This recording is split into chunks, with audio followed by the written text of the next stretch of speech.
नमस्कार दोस्तों, target with SDM में आप सभी का स्वागत है। कल हम लोग देखे थे भारत में पंचवर्षीय योजना के संबंध में। कुल 12 पंचवर्षीय योजना अभी तक बना है, उसके संबंध में कल हम लोग देखे थे। आज हम लोग देख रहे हैं कि जो अर्थव्यवस्था में मतलब नियोजन जो है वो नियोजन का जनक और भारत में किस तरह से नियोजन लाया गया और किस तरह से उस पर कार्य किया गया और कब कब नियोजन बनाने मतलब प्लान बनाने का घोषणा किया गया, लेकिन वह प्लान किसी न किसी कारणवश, चाहे राजनीतिक कारण हो, आर्थिक कारण हो, वैश्विक कारण हो, इन सभी कारणों से कहीं ना कहीं उसका संबंध था, जिस कारण से वह सभी योजना क्या हुआ, बना तो योजना लेकिन वह सभी योजना कारगर नहीं हुआ। तत्पश्चात हमारा प्यारा भारत आज़ाद हुआ 1947 ईस्वी में।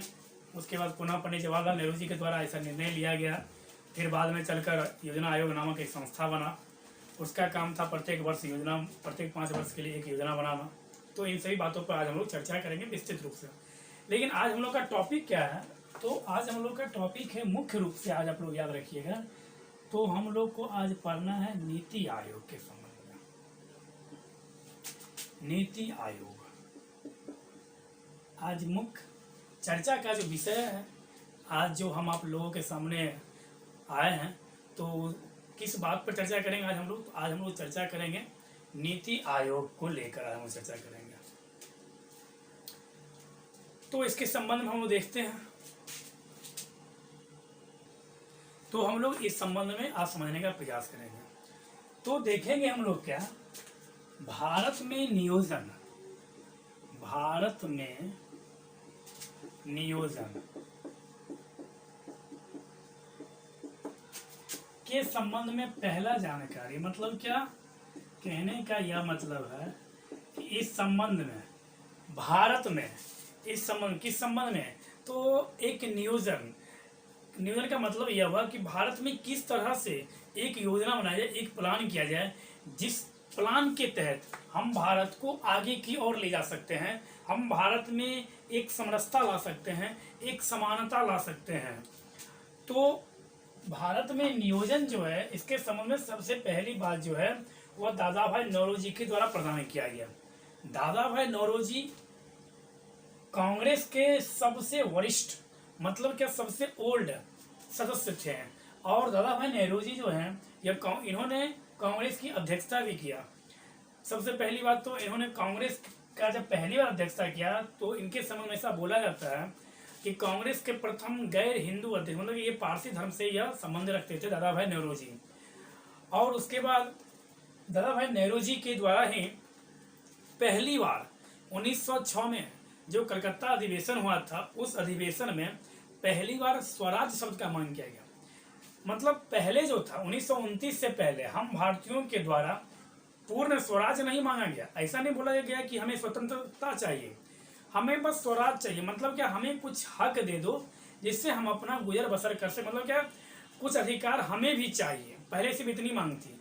यह मांग नहीं थी कि हमें पूर्ण स्वराज चाहिए, ऊपर आप शासन करो, हमें कहीं से कोई दिक्कत नहीं है, लेकिन हमें निम्न अधिकारी के रूप में, मतलब क्या, कुछ अधिकार हमें भी दो, जो काम हम कर सके, कुछ जैसे कुछ टैक्स वसूली हो, छोटा मोटा जो काम है वो सब हमें दीजिए और हम अपना कार्य कर सके, इसमें आपका हस्तक्षेप नहीं हो।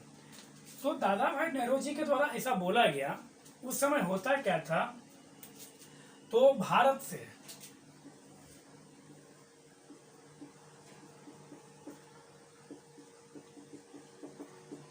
मतलब क्या, भारत से कच्चा वस्तु खरीदा जाता था। अब मानिए हमें एक शर्ट बनाना है, एक टी शर्ट बनाना है, तो उसके लिए हम क्या करेंगे, सबसे पहले हम धागा खरीदेंगे। तो सूती वस्त्र के लिए यहाँ पर भारत शुरू से ही सूती वस्त्रों के लिए और मसाला उद्योग के लिए, मसाला के लिए भारत पूरे विश्व में प्रसिद्ध रहा है।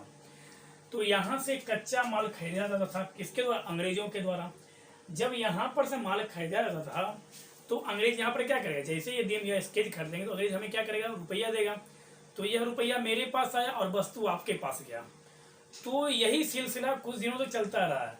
लेकिन अंग्रेज की महारानी को उनके ही व्यक्तियों के द्वारा ऐसा कहा गया कि महारानी, जिस ईस्ट इंडिया कंपनी को आप भेजे हैं वो वहाँ से वस्तु खरीद रही है। मतलब यह हुआ कि जो पैसा यदि हम इंडिया को दे रहे तो इंडिया अमीर हो जाएगा, और इंडिया जैसे ही अमीर होगा, जैसे ही शक्तिशाली होगा, तो वो फिर मेरी गुलामी क्यों करेगी। तो महारानी ने ईस्ट इंडिया कंपनी से कहा कि आप ऐसा कीजिए, पैसा मतलब क्या, वहाँ उस समय पैसा शब्द का प्रयोग ना करके उस समय बुलियन शब्द का प्रयोग होता था।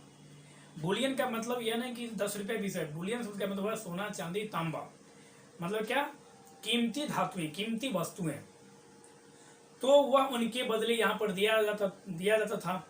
तो अब क्या किया east India company, east India company अब एक ऐसा नियम बनाया कि कच्चा माल तुम यहाँ से खरीदेंगे, जैसे मान लीजिए यह स्केच यहाँ से वो खरीद लिया है भारत से, इस स्केच को यहाँ पर से वो खरीदा है 50 पैसा में, और वो इस स्केच को वो ले गया है ब्रिटेन, और वहाँ से इस स्केच को लाया और इस पर कुछ भी नहीं किया, थोड़ा सा इस पर मैन्युफैक्चरिंग कर, मतलब क्या, कुछ नया पॉलिश लगा दिया और एक कोई लोगो लगा दिया यहाँ पे। अब वह मेरा ही सामान अब वो वहाँ से लेकर आया और अब हमें जबरदस्ती 50 रुपया में यह सामान दे रहा है। मतलब क्या हुआ, मेरा वस्तु भी गया और मेरा पैसा भी गया। मतलब क्या, दोनों प्रकार से हम लोगों का शोषण शब्द का प्रयोग कर सकते हैं, वह किया जाता था। इस तरह से अंग्रेज जो है भारत से वस्तु भी ले रहा था और भारत से भारत का खजाना, भारत से भारतीयों के द्वारा जो पूंजी था वह भी लिया जा रहा था। तो इस संबंध में दादा भाई नौरोजी ने धन निष्कासन का सिद्धांत, जिसको ड्रोन सिद्धांत या नाला का सिद्धांत भी कहा जाता है, वो इस सिद्धांत के प्रतिपादक दादा भाई नौरोजी हैं। कौन सा सिद्धांत? तो धन निष्कासन का सिद्धांत।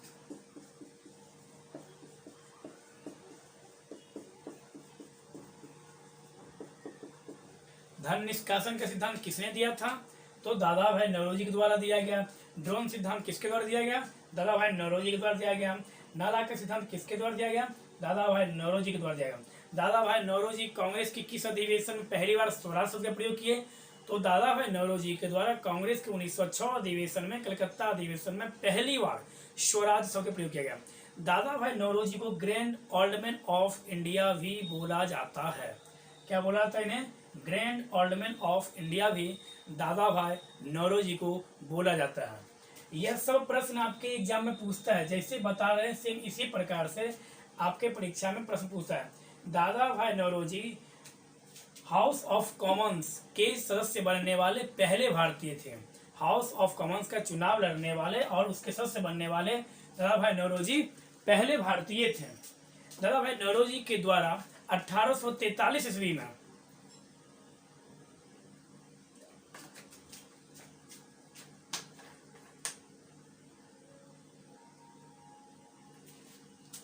ब्रिटिश सार्वजनिक सभा 1843 ईस्वी में दादा भाई नौरोजी के द्वारा ब्रिटिश सार्वजनिक सभा का भी गठन किया गया।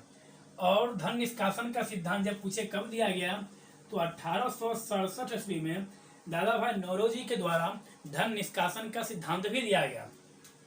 और इसमें उस समय यह बतलाया गया कि 20 रुपया प्रति व्यक्ति आए। क्या मासिक नहीं, 20 रुपया प्रति व्यक्ति सालाना आय था हम भारतीयों का। तो अब हम समझ सकते हैं कि 20 रुपया जहाँ के व्यक्तियों का सालाना इनकम हो, वहाँ की आर्थिक स्थिति किस प्रकार से होगी, वहाँ के लोगों का रहन सहन किस प्रकार का होगा, यह अब हम समझ सकते हैं। तो इन सारी बातों का संबंध किनसे है? तो दादा भाई नौरोजी से। अब हम लोग देखते हैं आगे। तो हम लोगों ने क्या देखा? ड्रोन सिद्धांत दादा भाई नौरोजी, नाला का सिद्धांत Dadabhai Naoroji, grand old man of India किन्हें बोला जाता है? तो grand old man of India भी दादा भाई नौरोजी को ही बोला जाता है। अब एक व्यक्ति आए, एम विश्वेश्वरैया। कौन? तो एम विश्वेश्वरैया 1934। एम विश्वेश्वरैया जी के द्वारा 1934 में प्लान्ड इकोनॉमी फॉर इंडिया, किनके द्वारा?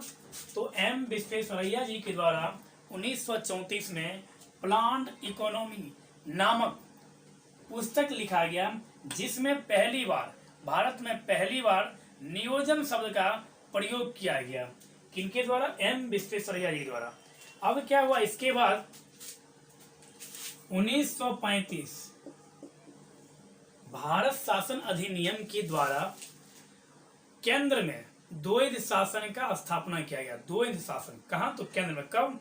1935 भारत शासन अधिनियम के द्वारा। मतलब क्या हुआ? द्वैध शासन का मतलब यह हुआ कि केंद्र स्तर पर जो है और उससे ऊपर, मतलब कि केंद्र स्तर पे और निम्न स्तर पर कार्य यहाँ के जनता के द्वारा चुने गए सरकार के द्वारा किया जाएगा और उनके ऊपर होगा कौन? तो गवर्नर जनरल। मतलब क्या? प्रांतों में द्वैध शासन का चर्चा है वह भारत शासन अधिनियम 1935 के तहत किया गया। इसके तहत क्या किया गया? भारत में चुनाव किया गया और 1937 में पंडित जवाहरलाल नेहरू पहली बार भारत के प्रधानमंत्री बने। कहने का मतलब यहाँ पर यह है कि भारत की आज़ादी से पहले पंडित जवाहरलाल नेहरू भारत के प्रधानमंत्री बन चुके थे, मतलब क्या रह चुके थे।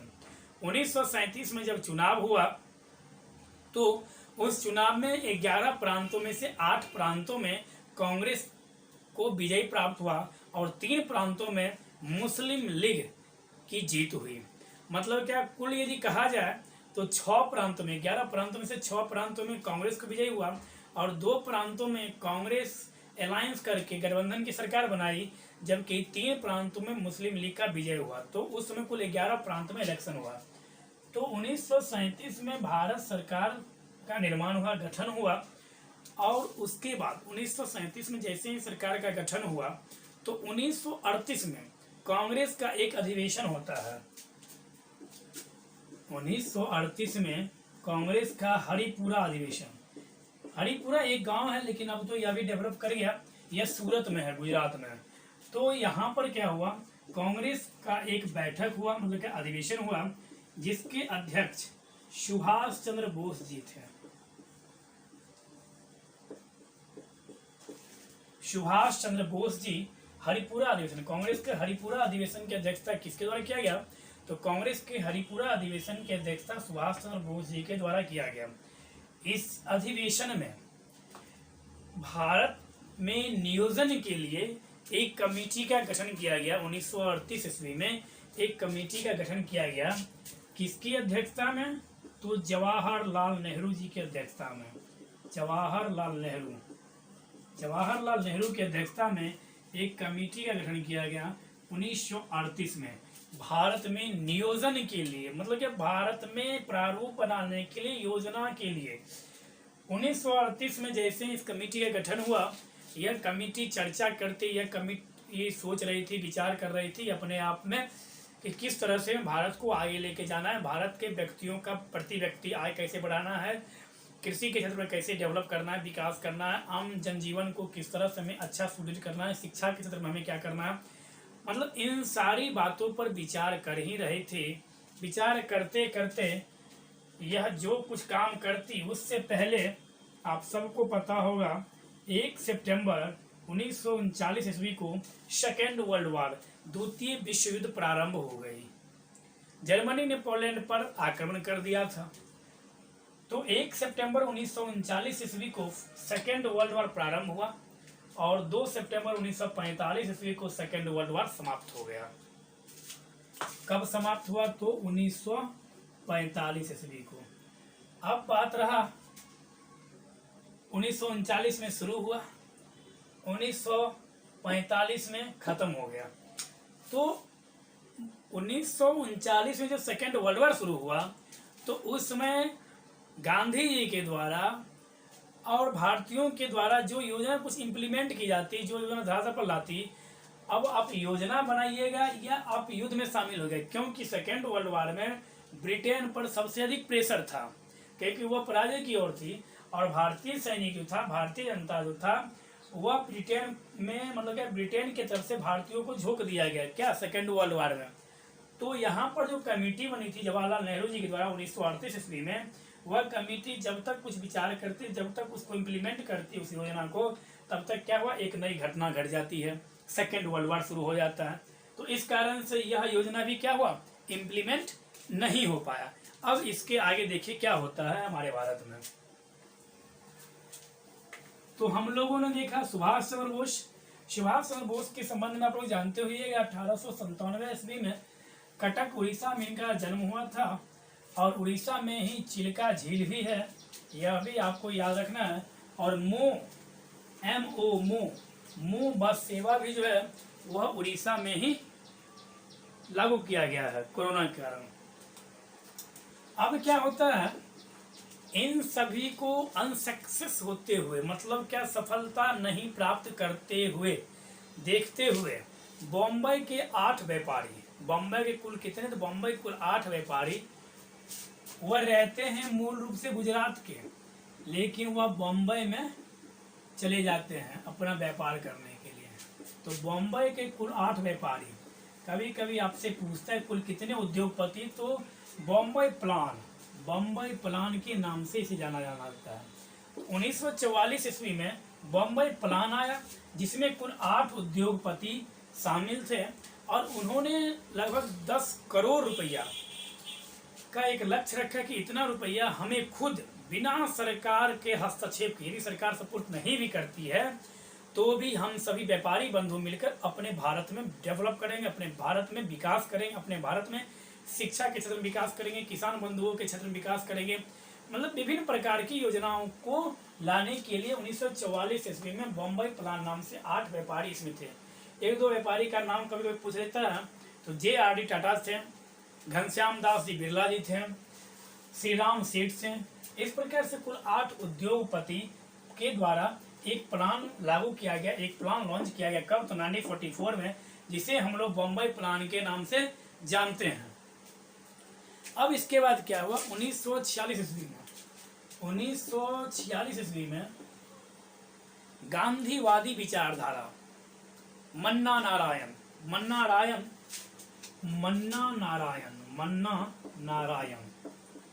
यह गांधीवादी विचारधारा के प्रतिपादक थे। तो मन्ना नारायण के द्वारा 1946 ईस्वी में गांधीवादी योजना लाया गया। ये सभी योजना है, लेकिन यह सब में से कोई भी योजना धरातल पर सही ढंग से काम नहीं कर पाया, हमें यह भी याद रखना है। मन्ना नारायण के द्वारा गांधीवादी योजना कब लाया गया, तो 1946 में यह योजना लाया गया, लेकिन यह भी सही ढंग से काम नहीं कर पाया।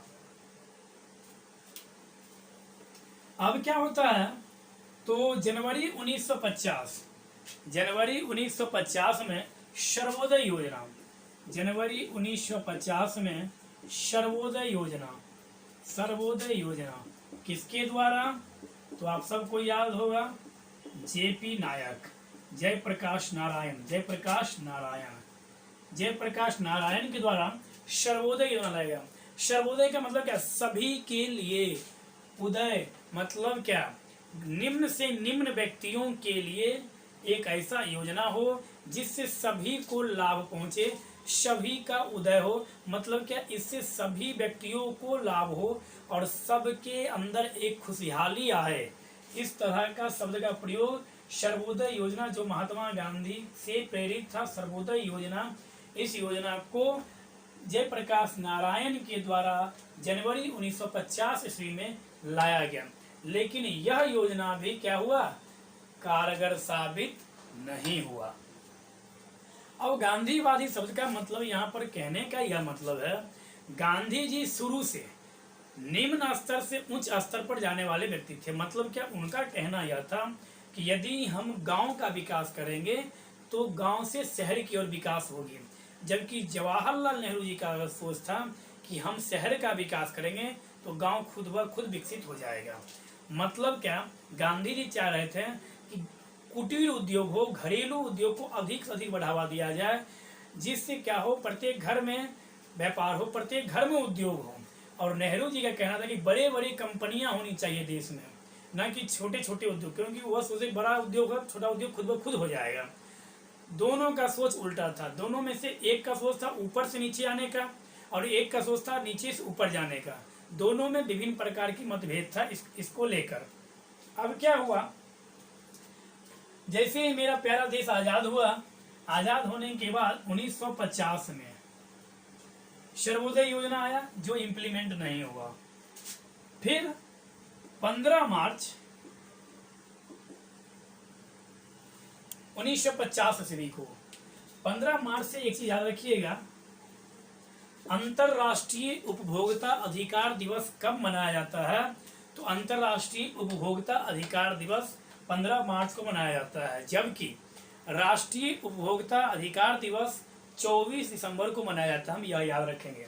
15 मार्च 1950 ईस्वी को एक आयोग का मतलब क्या, एक कमीशन का, एक परिषद का निर्माण किया जाता है, गठन किया जाता है, जिससे यह उम्मीद किया जाता है कि अब यह भारत के लिए एक पंचवर्षीय योजना बनाएगा। सब देश का अपना अपना योजना है, कुछ देश 7 वर्षीय योजना, कुछ 8 वर्षीय, कुछ 10 वर्षीय, कुछ 5 वर्षीय, कुछ देश 3 वर्षीय। इस तरह का सभी देश अपने अपने क्षेत्राधिकार, अपने अपने भौगोलिक संरचना के अनुकूल, अपने अपने जनसंख्या के अनुकूल अपने योजना को तैयार करते हैं। तो भारत में यह बोला गया कि पंचवर्षीय योजना बनाया जाएगा, नियोजन किया जाएगा, जिसके लिए 15 मार्च 1950 ईस्वी को एक आयोग का गठन किया गया, जिसका क्या नाम था, तो जिसका नाम आप लोग जानते होइएगा, ऑलरेडी आप लोग को पता है। तो यह आयोग था योजना आयोग। योजना आयोग का गठन कब हुआ, तो 15 मार्च 1950 ईस्वी को योजना आयोग नामक एक संगठन बनाया। क्या यह एक संवैधानिक निकाय है, तो जी नहीं, योजना आयोग एक गैर संवैधानिक निकाय है। तो कुछ दोस्तों को अब होगा यह गैर संवैधानिक क्या होता है। गैर संवैधानिक निकाय कहने का मतलब यह हुआ जिसका उल्लेख भारत के संविधान में नहीं किया गया हो, उस प्रकार के संगठन के, उस प्रकार के संस्था को हम लोग गैर संवैधानिक निकाय कहते हैं। योजना आयोग को परामर्शदात्री संस्था भी कहा जाता था। अब कहेगा था क्यों बोले, क्योंकि अब यह है नहीं, अब कौन आ गया, नीति आयोग। योजना आयोग को परामर्शदात्री संस्था भी कहा जाता था। जैसे योजना आयोग का गठन हुआ तो यह बोला गया कि योजना आयोग के द्वारा अब भारत के विकास के लिए प्रत्येक 5 वर्ष पर एक पंचवर्षीय योजना का निर्माण किया जाएगा। तो पंचवर्षीय योजना का निर्माण किया जाएगा। तो पहला पंचवर्षीय योजना 1951 से लेकर 1956 तक चला। तो योजना आयोग में क्या था कन्फ्लिक्ट, तो योजना आयोग में सभी के सभी केंद्रीय मंत्री और प्रधानमंत्री उसके अध्यक्ष होते थे, पदेन अध्यक्ष होते थे, वही उसके सदस्य थे। और योजना आयोग में राज्यों के मुख्यमंत्रियों को सदस्य के रूप में शामिल नहीं किया गया। मतलब क्या, योजना आयोग था वह टॉप ऑर्डर से वो योजना का निर्माण करता था और वह राज्यों पर सीधा थोप देता था। इन सारी बातों को दूर करने के लिए जब नई लोकसभा चुनाव 2014 में हुई तो उस चुनाव के बाद जो नई सरकार आई नरेंद्र दामोदर दास मोदी जी की नेतृत्व में, उस सरकार ने 15 अगस्त 2014 को नरेंद्र मोदी जी के द्वारा लाल किले की प्राचीर से यह घोषणा किया गया कि योजना आयोग को समाप्त किया जाता है और उसके स्थान पर एक नया संस्था का निर्माण किया जाएगा जिसका नाम होगा नीति आयोग। क्या नाम होगा इसका, तो नीति आयोग। तो अब यहाँ पर से प्रश्न बनता है कि इसकी घोषणा कब की गई, तो इसको समाप्त करने की घोषणा जो है वह किया गया कब, तो 15 अगस्त 2014 ईस्वी को। किसे समाप्त करने के लिए, तो योजना आयोग। अब आपसे यहाँ से प्रश्न पूछता है कि योजना आयोग के स्थान पर कौन सा नया एक संगठन बना है या एक संस्था बना है, तो हम लोग बोलेंगे नीति आयोग। नीति आयोग को आप लोग याद रखिएगा थिंक टैंक भी बोलते हैं, थिंक टैंक, थिंक टैंक भी बोलते हैं। थिंक टैंक का मतलब यह हुआ ना, नीति आयोग का थिंक टैंक कहने का मतलब यह हुआ कि नीति आयोग जो है वह भारत सरकार का बौद्धिक विचार प्रस्तुत करती है। नीति आयोग का यह काम है। नीति आयोग की स्थापना कब हुई, तो 1 जनवरी 2015। और नीति आयोग किसकी पूर्ववर्ती है, तो यह योजना मतलब योजना आयोग के स्थान पर नीति आयोग का गठन किया गया। कब घोषणा किया गया, 15 अगस्त 2014 को। नीति आयोग का गठन कब किया गया, 1 जनवरी 2015 को। नीति आयोग का मुख्यालय कहाँ है, तो नीति आयोग का मुख्यालय है नई दिल्ली।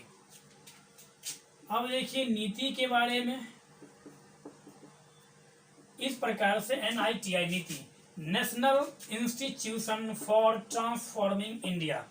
नीति का पूरा नाम क्या होता है, नेशनल इंस्टीट्यूशन, ना कि इंस्टीट्यूट, दोनों शब्द में अंतर है।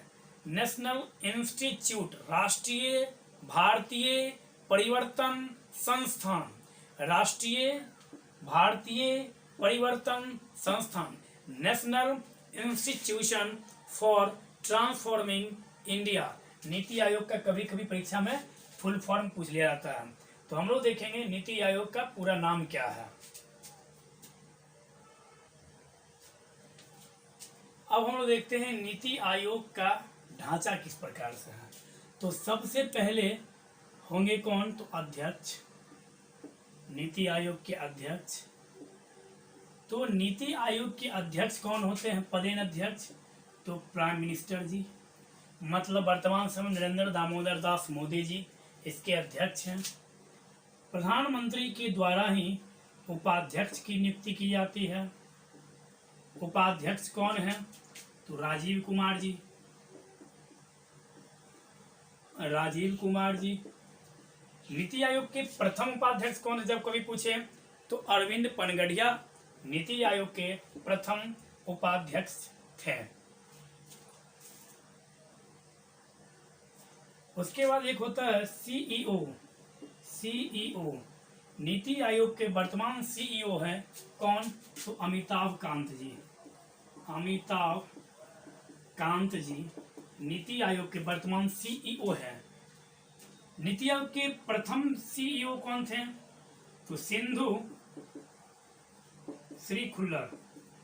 सिंधु श्री खुल्लर नीति आयोग के प्रथम सीईओ थे। नीति आयोग के प्रथम अध्यक्ष जब भी पूछे तो प्राइम मिनिस्टर नरेंद्र मोदी जी। हाँ, यदि यहाँ पर से पूछे योजना आयोग के प्रथम अध्यक्ष तो पंडित जवाहरलाल नेहरू, क्योंकि उनके समय क्या था, प्रधानमंत्री इसके अध्यक्ष होंगे, प्रधान अध्यक्ष। जब पूछे योजना आयोग के प्रथम उपाध्यक्ष तो गुलजारी लाल नंदा जी योजना आयोग के प्रथम उपाध्यक्ष थे, हमें यह भी याद रखना है। जबकि नीति आयोग के प्रथम उपाध्यक्ष अरविंद पनगड़िया, नीति आयोग के वर्तमान उपाध्यक्ष राजीव कुमार जी, नीति आयोग के वर्तमान सीईओ अमिताभ कांत जी, और नीति आयोग के प्रथम सीईओ कौन थे, सिंधु श्री खुल्लर जी नीति आयोग के प्रथम सीईओ थे। तो हम लोग नीति आयोग के संबंध में यह देख रहे हैं। अब कभी कभी मन में आता है कि नीति आयोग और योजना आयोग में क्या अंतर है, मतलब क्या इसकी क्या जरूरत थी इसकी स्थापना की, नीति आयोग की स्थापना की। तो सबसे पहली बात तो यह देखिए, नीति आयोग और योजना आयोग में अंतर का जो कारण है आप यह कह सकते हैं, नीति आयोग जो नीति आयोग जो है वह विकेंद्रीयकरण है, जबकि योजना आयोग वह केंद्रीयकृत थी या केंद्रीयकरण था। मतलब क्या, योजना आयोग में सभी मेंबर केंद्रीय मंत्री होते थे, राज्य के मुख्यमंत्री उसमें शामिल नहीं होते थे। जबकि नीति आयोग में विकेंद्रीयकरण कहने का मतलब यह है, नीति आयोग में सभी राज्यों के मुख्यमंत्री और केंद्र शासित प्रदेश के जो उपराज्यपाल होते हैं वह इसके सदस्य होते हैं। तो पहला अंतर क्या हुआ, पहला हुआ योजना आयोग केंद्रीकृत थी जबकि नीति आयोग विकेंद्रीकरण। दूसरा अंतर क्या हुआ, योजना आयोग में केंद्रीय स्तर के मंत्री सदस्य होते थे जबकि नीति आयोग में राज्यों के मुख्यमंत्री और उपराज्यपाल भी, प्रशासक भी इसके सदस्य होते हैं। तीसरी बात क्या है इन दोनों में अंतर, योजना आयोग के द्वारा प्रत्येक 5 वर्ष पर क्या किया जाता था, योजना तैयार किया जाता था, 5 ईयर प्लानिंग। और योजना आयोग के द्वारा टॉप लेवल मतलब क्या ऊपर से नीचे के लिए योजना बनाया जाता था, जबकि नीति आयोग के द्वारा नीचे से ऊपर के लिए योजना बनाया जाता है। तो इस प्रकार से इन दोनों में हम अंतर कह सकते हैं, नीति आयोग और योजना आयोग। क्या अंतर कह सकते हैं, पहला अंतर कह सकते हैं कि योजना आयोग केंद्रीकृत काम करती थी, केंद्रीकृत संस्था थी, जबकि नीति आयोग विकेंद्रीकरण पर आधारित है। योजना आयोग के सदस्य केंद्रीय मंत्री होते थे जबकि नीति आयोग के सदस्य सभी राज्यों के मुख्यमंत्री व केंद्र शासित प्रदेशों के उपराज्यपाल भी मतलब के प्रशासक भी होते हैं। तीसरा अंतर, योजना आयोग थी वह टॉप लेवल से वह बनाती थी क्या योजना और सीधे राज्य को वह थोप देती थी, जबकि नीति आयोग में इसका मेंबर मुख्यमंत्री होने के कारण इसका जो योजना इसका जो नियम है वह नीचे से ऊपर की ओर बनाई जाती है। तो यह 2-4 इनका प्रमुख अंतर है। नीति आयोग को थिंक टैंक भी बोला था, ये हम लोग देख लिए। अब हम लोग देखते हैं नीति आयोग में कुल कितने सदस्य होते हैं, नीति आयोग में कुल कितने आमंत्रित सदस्य होते हैं और नीति आयोग में कुल कितने अंशकालिक सदस्य होते हैं। तो याद रखिएगा नीति आयोग में कुल नीति आयोग में कुल 2 अंशकालिक सदस्य होते हैं। नीति आयोग में कुल 2 अंशकालिक सदस्य होते हैं,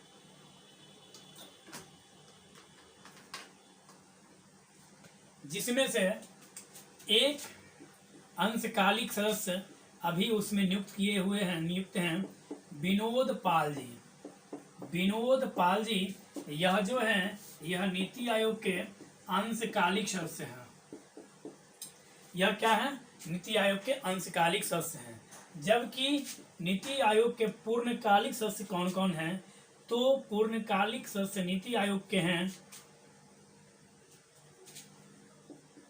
बी.के. शाश्वत,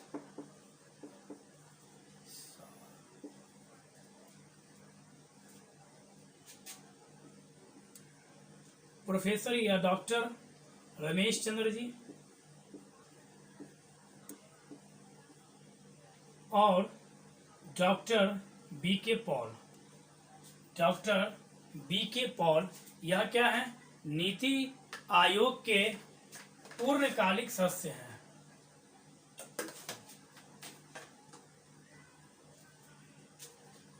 इससे पहले जब 2015 में जब गठन किया गया था तो उस समय नीति आयोग के पूर्णकालिक सदस्य में विनोद राय जी को शामिल किया गया था, लेकिन विनोद राय जी को जो प्रधानमंत्री के आर्थिक सलाहकार हैं उनको इस वर्ष इससे बाहर रखा गया। तो कौन कौन हो गए? रमेश चंद्र जी, वी.के. शाश्वत और वी.के. पॉल जी। ये हैं क्या? तो ये हैं नीति आयोग के ये 3 व्यक्ति पूर्णकालिक सदस्य। ये 3 व्यक्ति जब पूर्णकालिक सदस्य और एक व्यक्ति हो गए नीति आयोग के कौन सा? अंशकालिक सदस्य। नीति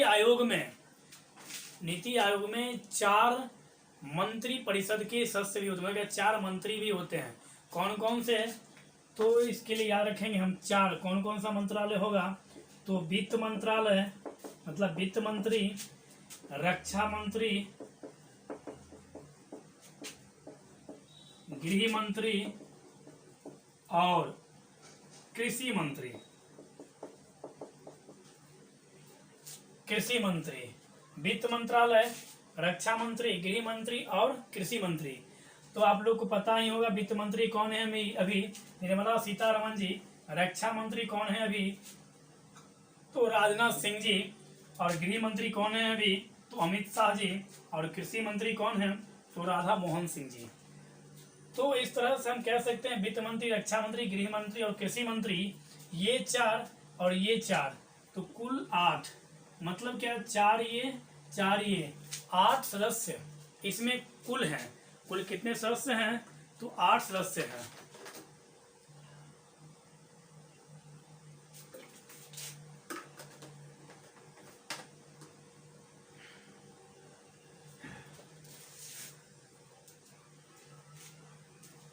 आठ सदस्य हुए, 4 4 8। और अंशकालिक कुल सदस्य कितने होते हैं? 2। इसमें नियुक्त कितने हैं? 1। तो 4 4 8 1 9। तो इस तरह से हम बोल सकते हैं कि नीति आयोग में कुल सदस्यों की संख्या कितनी है? तो नीति आयोग में कुल सदस्यों की संख्या 9 है। उसका जब डिवाइडेशन करने के लिए बोले तो 2 अंशकालिक सदस्य जिसमें से एक नियुक्त हैं, 3 पूर्णकालिक सदस्य कौन कौन? बी.के. शाश्वत, रमेश चंद्र जी, बी.के. पॉल जी, ये 3 और 2 5। और 4 मंत्रालय से वित्त मंत्री, रक्षा मंत्री, गृह मंत्री और कृषि मंत्री, ये 4। तो कुल मिलाकर नीति आयोग में कुल कितने मंत्री हो गए? तो नीति आयोग में कुल 9 सदस्य हो गए। तो योजना नीति आयोग के संबंध हम लोग इसका 3 मतलब क्या? इसका जो कार्य करने का जो तरीका है वह 3 स्तर पर किया जाता है। शासकीय परिषद मतलब क्या? Governing council. शासकीय परिषद को ही गवर्निंग काउंसिल बोला जाता है, जिसके सदस्य होते हैं सभी राज्यों के मुख्यमंत्री और केंद्र शासित या संघ शासित प्रदेश के उपराज्यपाल इस गवर्निंग काउंसिल के मेंबर होते हैं। और इसकी जो बैठक होती है, इस बैठक की अध्यक्षता नीति आयोग के अध्यक्ष के द्वारा किया जाता है। नीति आयोग अध्यक्ष का मतलब क्या है? प्रधानमंत्री जी के द्वारा इसकी अध्यक्षता की जाती है। दूसरा है क्षेत्रीय परिषद। क्षेत्रीय परिषद का मतलब यह होगा कि जो राज्यों के बीच जो विवाद है उस विवाद को निपटाने के लिए, उस विवाद को सुलझाने के लिए इस परिषद का उस विवाद को सुलझाने का काम ही इस परिषद का है, जिसकी अध्यक्षता नीति आयोग के उपाध्यक्ष के द्वारा किया जाता है। नीति आयोग के वर्तमान उपाध्यक्ष कौन है? राजीव कुमार जी। तीसरा है नीति आयोग का संगठनात्मक परिषद, जिसके सदस्य के संबंध में अभी हम लोग देखे थे क्या, 3 पूर्णकालिक सदस्य, 2 अंशकालिक सदस्य और 4 मंत्रालय। कौन सा मंत्रालय? वित्त मंत्री, रक्षा मंत्री, गृह मंत्री और कृषि मंत्री। इन चारों विभाग के जो मंत्री होंगे, ऐसा नहीं कि अमित शाह जी आजीवन इसके मंत्री हो गए। कहने का मतलब यह है कि जब जिस समय जो इस विभाग के मंत्री होंगे वह ऑलरेडी नीति आयोग के मेंबर हो जाएंगे, सदस्य हो जाएंगे। किस सदन के? तो संगठनात्मक परिषद के। चौथी बात अब आता है कि नीति आयोग में कुछ ऐसे भी व्यक्ति हैं जिन्हें विशेष आमंत्रित किया जाता है, समय समय पर उनको आमंत्रित किया जाता है नीति आयोग का मेंबर बनने के लिए। तो 2019 में विशेष आमंत्रित सदस्य हैं 4। कौन कौन से? तो नितिन गडकरी जी। इससे पहले विशेष आमंत्रित सदस्य में कुछ और मंत्री थे, लेकिन समय समय पर उन्हें क्या किया था? बदला जाता है। तो 2019 में नीति आयोग का पुनर्गठन किया गया। किसके द्वारा किया जाएगा? नरेंद्र दामोदर दास मोदी जी के द्वारा। तो नितिन गडकरी जी विशेष आमंत्रित सदस्य हैं। नितिन गडकरी जी सड़क एवं परिवहन मंत्री हैं, जिनका संसदीय क्षेत्र नागपुर से है। दूसरा थावर चंद गहलोत जी हैं, जो सामाजिक कार्यकर्ता मंत्री हैं, सामाजिक न्याय क्षेत्र के यह मंत्री हैं थावर चंद गहलोत जी। और थावर चंद गहलोत जी जो है यह राज्यसभा से मंत्री है, मतलब राज्यसभा से सदस्य हैं। पीयूष गोयल जी का नाम जानते ही होंगे आप लोग, वह रेल मंत्री हैं। और श्री राव इंद्रजीत सिंह जी, श्री राव इंद्रजीत सिंह जी जो हैं वह राज्य मंत्री हैं। मतलब ये कुल 4 विशेष आमंत्रित सदस्य हैं नीति आयोग के। तो इस प्रकार से नीति आयोग और योजना आयोग में हम लोग अंतर देख सकते हैं और समझ सकते हैं। तो एक बार हम लोग ओवरव्यू यदि कर लें तो नीति आयोग की स्थापना 1 जनवरी 2015 को किया गया। नीति आयोग का पूरा नाम होता है national institution for transforming India. NITI Aayog को थिंक टैंक भी बोला जाता है। नीति आयोग को बौद्धिक संस्था भी भारत का बोला जाता है। नीति आयोग के द्वारा टॉप लेवल से लेकर निम्न लेवल के लिए नहीं, नीति आयोग के द्वारा निम्न लेवल से लेकर टॉप लेवल का क्या करता है? योजना तैयार किया था। तो नीति आयोग और योजना आयोग में मुख्य रूप से इस प्रकार का अंतर है।